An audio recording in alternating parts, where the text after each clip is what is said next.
atau kegiatan dimulai ya, jadi ada soal agar ada feedback dari awal kegiatan dan akhir berkembang ya, karena dia dilatih dari bawah ya, sebelum masuk ke tingkat SD atau madrasah ibtidaiyah sudah digembleng di tingkat PAUD maupun PAUD atau TOL di Kementerian Agama.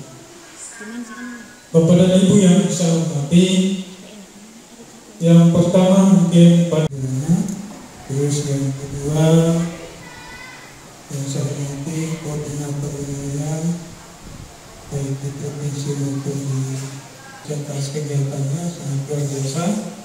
Kemudian ketua GPKI ya. Lalu Bapak yang hadir juga yang tidak bisa sebut dan satu persatu.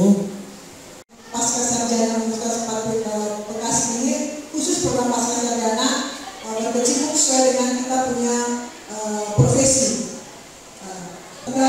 Kita membuka dengan asli kegiatan workshop kita pada hari ini.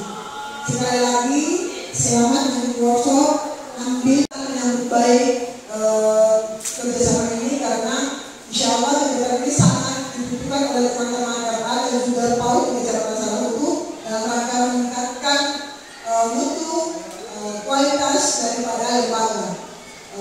Program akhir dari kegiatan workshop. Jadi materi yang utama tentunya tentang 8 standar PAUD ya.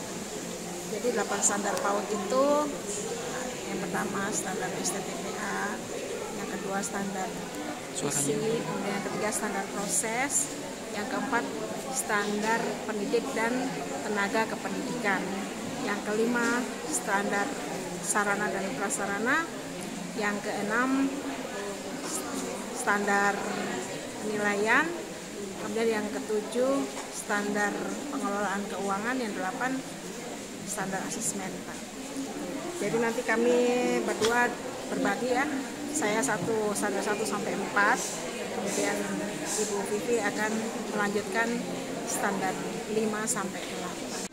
Ya, saya selaku Ketua Panitia Pengabdian kepada Masyarakat dari Universitas Pancasakti Bekasi kali ini mengadakan PKM ya di Kecamatan Salahutu, di mana kegiatan ini kami berharap sekolah-sekolah yang kami undang, terutama RA dan TK, dapat meningkatkan kualitas dan mutu mereka, khususnya pada manajemen pengelolaan PAUD.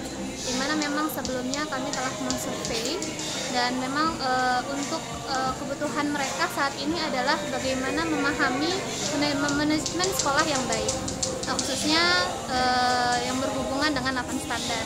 Yang dimana memang 8 standar ini dia mencakup keseluruhan daripada pengelolaan PAUD ya. Nah, kemudian itu juga dari kegiatan ini kami berharap kedepannya ketika mereka memahami dengan baik 8 standar ini, mereka juga dapat meningkatkan mutu sekolah mereka, juga dapat menghadapi akreditasi yang insya Allah akan mereka laksanakan. Terima kasih sudah nonton. Jangan lupa like, subscribe, dan share ya.